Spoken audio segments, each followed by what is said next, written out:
Hi everyone, this is Jim and welcome back to my YouTube channel. At ito na nga, binalita ng Daily Tribune kanina na Daily Tribune mourns the passing of Jaime Licauco, prolific author and widely respected authority on Philippine mysticism, inner mind development, and the paranormal.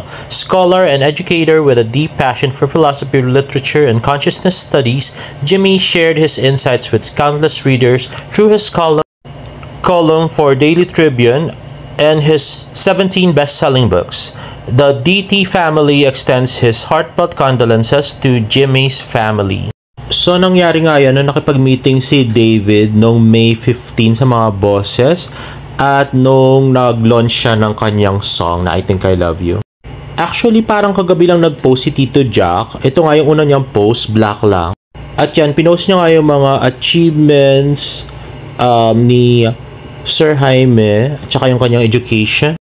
At pinost ni David Licauco sa FB, "The wisest man I knew, always chasing greatness, always sharing his wisdom. Thank you for the life talks, the lessons, the power of your mind. I'll hold them close always. Rest easy, Lolo." Ayan na nga, si David. Ang kita si David tsaka si Sir Jaime. Siguro lagi niyang pinupuntahan si Sir Jaime, no? Noong mga last days niya na.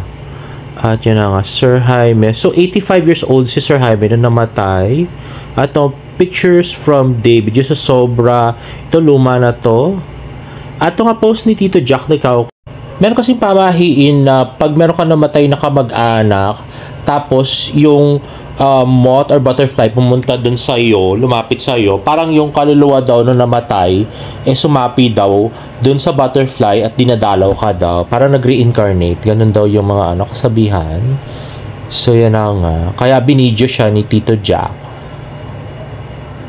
na para siguro binisita siya ng kanyang father na si Sir Jaime. At yun na nga, napakalaking moth. At next naman ay post ni David Licauco. Yan nga ay sa Facebook, I Think I Love You. At merong Spotify link. Ayan, I Think I Love You. Napaka-cute na si David. Ito yung kanyang pictorial. At ito yung video noon. O, tingnan nyo naman, no? Bilog na bilog yung mga biceps niya. Napaka-perfect niya talaga, no? Grabe. At napaka-cute. At yun ang video ni Choi Bumin at ni Barbie Fortesa na nagti-TikTok ay umabot na ng 2 million views in 2 hours. At yan nga ay sa FB. At yan na nga, napaka-cute ni Barbie dyan. Parang siyang batang-batang no? Parang lang, pumata pa siya from 16 naging 12, mga gano'n na siya. At saka magkasimputi talaga sila. At ngayon nga tinignan ko siya ay meron na siyang 6.1 million views. Grabe, ang galing. At next ay post ng GMA Network, super OA naman sa dance. Let's watch this. Ayan na nga, si Barbie. Pag OA si Barbie talaga. Si Kailin. At saka si Aaron. Grabe. At the next naman ay pictures ni David Licauco. Napaka-cute. At the next ay post ni Barbie Fortesa. Post ni genre pala, my mistake, sorry. Barbie Fortesa for close-up music video watch party. Ay napaka-pretty ni Barbie. Multiple angles nga si Miss Barbie Fortesa. At naging long-legged siya doon sa kanyang suot. Ayan na nga. Pretty Miss Barbie. At ito nga post ni May, ready to come to move close. Barda moving closer. Ayan na nga. Ayan si David, napakaseryoso maglagay ng toothpaste. Samantalang si Barbie tawang-tawa. Super serious kasi. At next nga pinanood nga ni David Licauco yung videos ng close-up kung magiging Team Red naman, kung ano yung nangyari. Let's watch this. Parang ganyan din yata si Daddy Lim. Okay. He's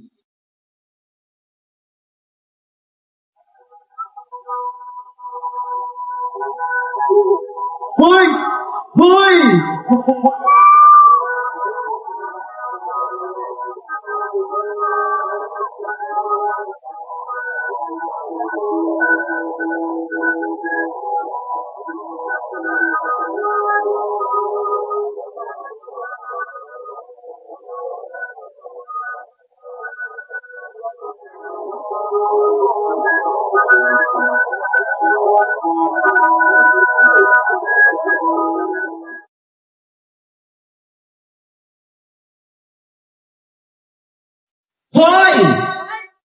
Ayun na nga. So, para mas gusto ko yung yung scene na to, yung nakapatong si si David kay Barbie. Sana may mga ganyang scene din sa sa movie nila, no?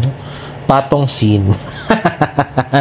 So, sanay na si David sa patong o di si Barbie sanay na rin sa patong, di ba? Para masaya naman tayo. Wholesome, charat. At next naman ay interview ni Barbie Fortesa sa You Glow, Babe.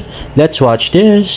Una-una, because we love local and we want to support local. At ang You Glow, Babe, ay isa sa mga hinahangaan kong brands dito sa Pilipinas. At kaya sobrang honored ako, sa totoo lang. Sobrang kinikilig ako kasi nga they considered me to be part of their company, to represent their brand. And ang saya kasi etong buong shoot namin, talagang ramdam na ramdam mo yung girl energy. 'Di ba? Yung nararamdaman mo talaga yung women empowerment eh. At syempre, kitang-kita natin, napakaganda na ating CEO, 'di ba? Si Miss Giselle. So, ang saya lang to represent a brand like this, a product like this, na ganun yung vibe, ganun yung reputation, ina-uphold nila, 'di ba? So, I'm really, really happy and honored to be here. Ayan, of course, sa inyo dyan, ako, please support You Glow, Babe. Hindi talaga siya matitipid. Talagang napakaganda niya. It's a very great buy. And as I said earlier, meron siyang sea buckthorn na ang You Glow, Babe, ang unang-unang may ganong ingredient, which again, helps improve yung mga scars natin, diba? It helps brighten the scars, helps improve skin hydration, which is very important. And especially now, sobrang init. Napaka-init ngayon sa Pilipinas. Kaya kailangan natin ng sun protection. And I highly recommend You Glow, Babe. Ayun na nga, the pretty Miss Barbie Fortesa. At grabe nga yung mga shoot niya dyan sa You Glow, Babe na yan, no? I super like the concept. Parang California girls na Barbie girl, ganyan. At next nga ay kasama doon sa music video, yung pinaka-ending. Grabe, ang lapit talaga sa isa't isa. At amuyan talaga ng hininga. Yun dapat yung amuyan, hindi si Isnir, no? Sinong kikiligin doon? Ato naman nakita ko sa Twitter, TikTok yata to ni Barbie, David and the host. Let's watch this. Sorry kung natapakan yung pagka-love team nyo. Yun na nga. So, may pahawak pala, may pa-point pala sa chin si Barbie. Grabe, mga pag-ganyan-ganyan. Napaka-sweet nila, no? I so love it. At ito nga, more videos ay nag-heart si Barbie at saka si David. At ito si David Licao, kinakausap ng David Troops yata. At ito naman, galing kay Miss Tony Aviles, Barbie and David. Oh, ang lapit.